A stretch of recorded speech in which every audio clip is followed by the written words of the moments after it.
900 გრამიანი დიეტის შესახებ თუ გაიგიათოდეს მე რამე. დღეს გადავაწყდი სოციალურ ქსელში, Facebook-ს. ერთ-ერთი დიეტის ჯგუფში სერიოზულად განიხილავდნენ, რომ ყოფილა რაღაც 900 გრამიანი დიეტა. ანუ დღის განმავლობაში ჭამ 900 გრამს, 300 გრამს დილით, 300 გრამს შუადღესა და 300 გრამს საღამოს და თურმე ძალიან მაგრად იკლებ კვირაში 10 კილოს ან მეც. ხალხო, ცოტა სერიოზულად ხო უნდა მიუდგეთ საქმეს. კვებაა, ეს ხო არ არის რაღაც გართობა.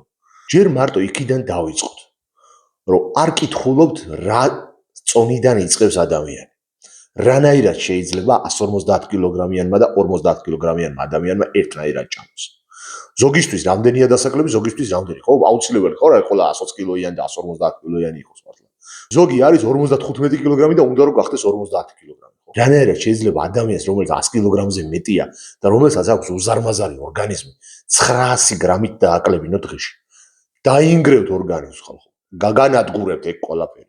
არ შეიძლება ჯადოსნური ჯოხევის ძიება. ჩემ ბავშვობაში გამიგია ანეკდოტი მოლა ნასრედინზე.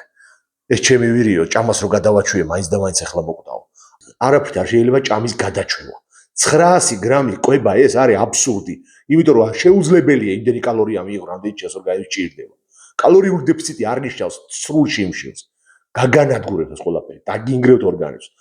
ამიტომ თქვენ თუ გინდათ რომ შედეგი მიიღოთ და თუ გინდათ რომ ორგანიზმი არ დაიზიანოთ, ჭირდებათ თქვენზე მორგებული კვება და არა დიეტა და არა შიმშილი და არა რაღაცა კალორიების თულა და საჭმელის აწონვა.